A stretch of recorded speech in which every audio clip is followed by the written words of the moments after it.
A prece em Getsemane, sermão pelo Rev. Hugo L.J. Odner, indo um pouco mais para diante, prostrou-se sobre seu rosto, orando e dizendo: Meu Pai, se é possível, passe de mim esse cálice. Porém, não como eu quero, mas como tu queres. Mateus 26, 39. Em vários lugares do Novo Testamento se diz que o Senhor orou ao Pai. Porém, na maior parte desses casos, muito pouco, ou mesmo nada, foi referido quanto à prece. Em Marcos vemos que Jesus, tendo ido um pouco mais adiante, prostrou-se em terra e orou, e em Lucas que subiu ao monte a orar, e passou a noite orando a Deus. Em nenhuma dessas passagens é mencionado o assunto da prece. Entretanto, pelo 17º capítulo de João, podemos ter conhecimento da substância das preces do Senhor ao Pai.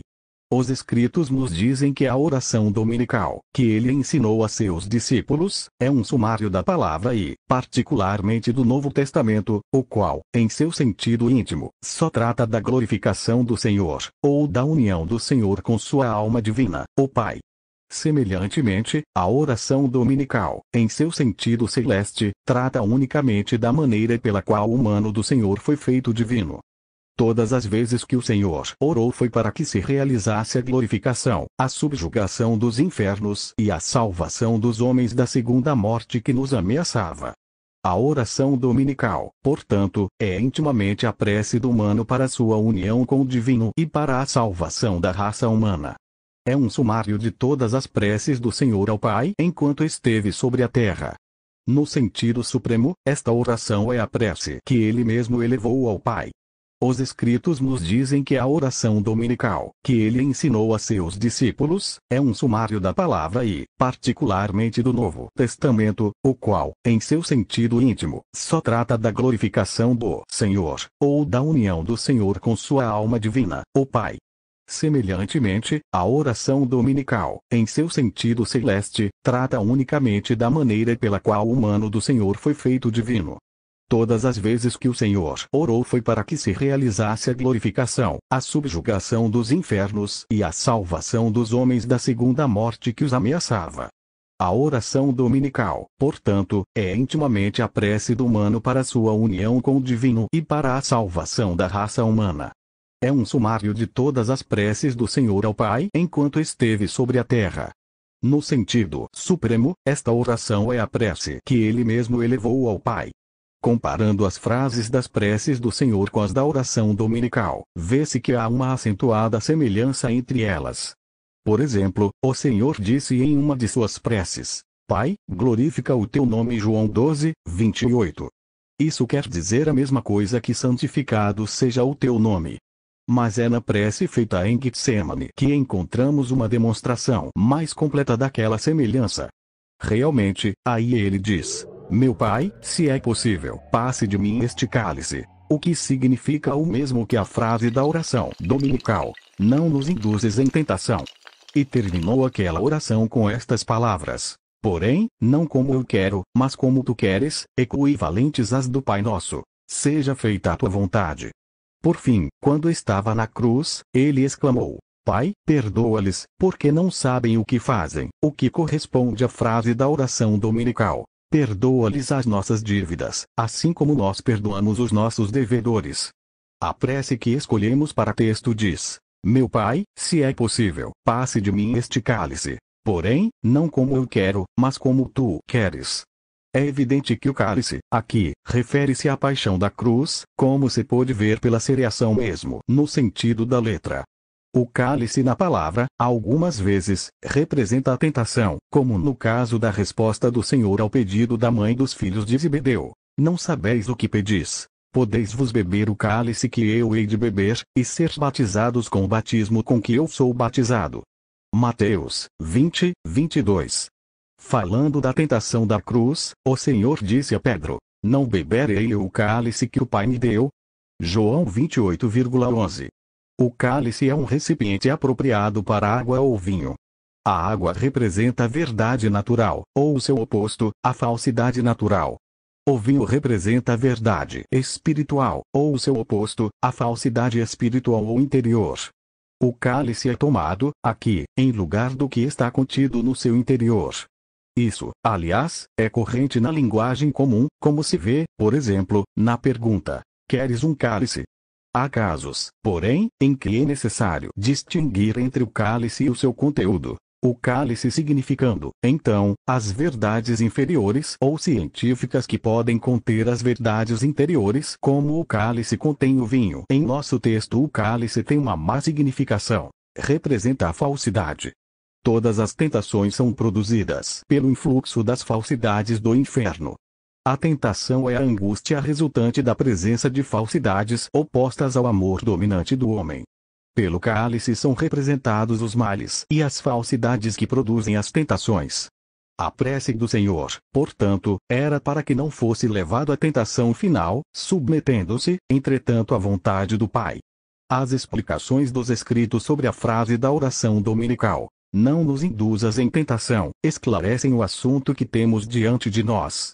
Os novo-jerusalemitas sabem muito bem que é o inferno, e não o Senhor, que induz o homem em tentação. Este ensinamento está contido, também, no sentido espiritual da prece. Entretanto, no sentido da letra, que é destinado às crianças e aos simples, é conservada a aparência de que o Senhor induz o homem em tentação. Porque a primeira ideia que se tem de Deus é que Ele, sendo todo-poderoso, faz todas as coisas. Essa ideia precisa ser estabelecida na mente das crianças, porque elas não podem entender ainda as leis concernentes à permissão do mal.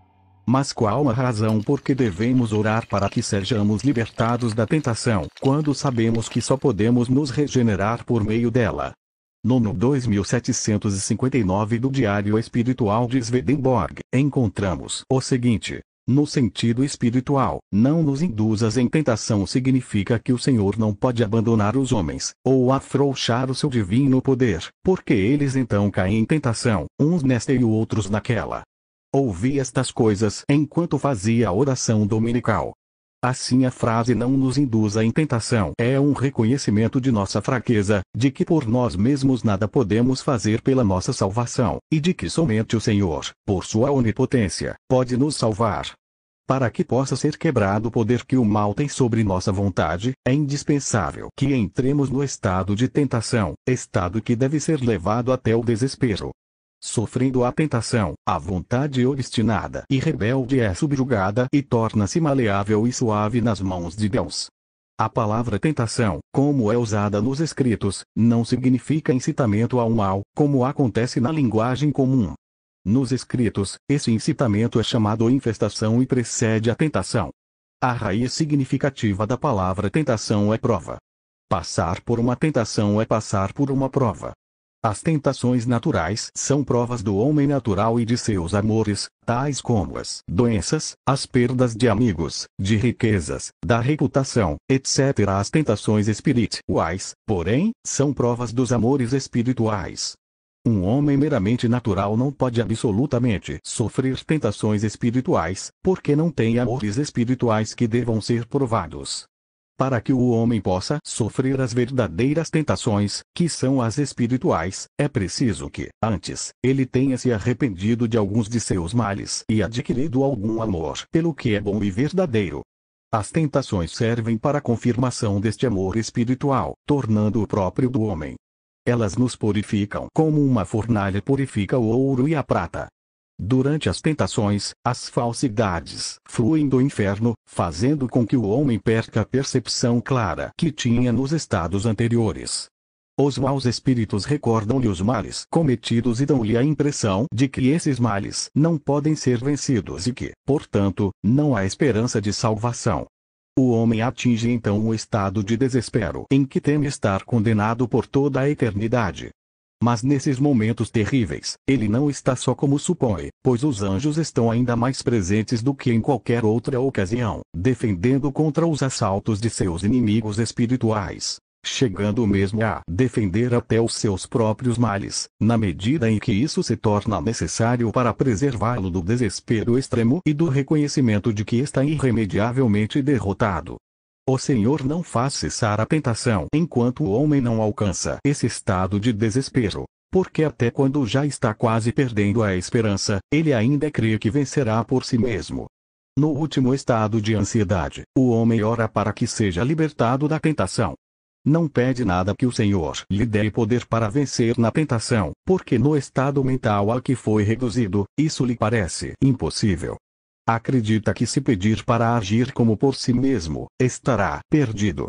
Crê que, se alguma responsabilidade for posta sobre os seus ombros, como seria necessário para que vencesse a tentação, ele sucumbiria sob a carga. Por isso, ora para que o Senhor o livre da tentação. Mas o Senhor parece não ouvir essa prece, permitindo que a tentação continue até que o seu objetivo seja plenamente atingido. Embora a prece de desespero, pedindo para ser libertado da tentação, não seja atendida, é, entretanto, útil e necessária no combate empreendido, pois é um sinal de reconhecimento da fraqueza que o homem tem em si. Nesses tremendos embates espirituais, o homem precisa ouvir as palavras do Senhor para poder prosseguir, como por si mesmo, até alcançar a libertação do mal. As tentações não podem existir sem o temor relativo à incerteza dos seus resultados. Se o homem não tivesse medo de que o seu amor viesse a ser definitivamente prejudicado ou mesmo inteiramente perdido, ele não teria ansiedade nem desespero e, portanto, não teria tentação.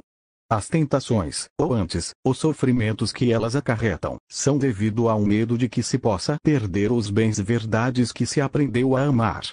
As mais severas tentações são produzidas pela combinação do temor espiritual de perder a própria alma com o terror corporal produzido pela ameaça da morte física. As tentações tornam-se graves por causa da obscuridade e da perda da percepção que ocasionam. O homem se desespera na presença do poder aparentemente dominador do mal, tanto no seu interior como em torno de si. Teme que, levado pelo prazer, venha a se lançar nos males anteriores. Teme porque interiormente deseja escapar dos males e, no entanto, lhe parece que isso só poderá ser feito pela cessação da tentação. A severidade da tentação está de acordo com a intensidade do amor espiritual ou celestial que é ameaçado ou atacado. O sofrimento do Senhor foi muito acima da nossa compreensão, porque todo o inferno atacou o seu amor pelo céu e pela raça humana, amor que era a vida do humanos de sua alma divina. Para tornar humanos divino, o Senhor teve que sofrer as mais graves tentações até chegar ao desespero. Para fazer-se divino, o humano do Senhor tinha que agir como por si mesmo. O processo da glorificação não foi executado pelo divino descendo e tomando posse do humano, como acontecia com os profetas da antiguidade, mas foi executado pelo humano, atuando, na verdade, pelo divino, embora agisse como por si mesmo. Esta é a razão por que os Escritos dizem tantas vezes que o Senhor venceu os infernos e glorificou o seu humano por seu próprio poder, diferentemente do homem que só pode ser regenerado pelo poder de Deus. Foi o divino que executou a glorificação, mas não o divino em si mesmo. Foi o divino organizado e atuando no humano para dar ao homem uma vida de si próprio. O Senhor, como homem, recebia a vida, isto é, o influxo da vida por 3 meios diferentes. Uma corrente da vida provinha imediatamente de sua alma divina. A segunda corrente lhe vinha por intermédio do mundo espiritual, e a terceira por intermédio da natureza. A vida da alma divina estava sempre presente em seu humano, fazendo-o viver e dando-lhe o poder de aproximar-se e tornar-se um com o divino. Foi esta vida fluido da alma divina que deu ao Senhor o poder para glorificar seu humano, e pôr em ordem o céu e o inferno. O Senhor, antes da glorificação, não tinha consciência deste influxo. Por si mesmo, ele não tinha afeições, pensamentos ou percepções. O influxo que o fazia tê-los era do divino mediatamente pelo céu e o mundo da natureza, e mais especialmente, por meio da palavra. Conquanto houvesse influxo dos anjos em sua mente, ele não o recebia senão na exata medida de sua veracidade.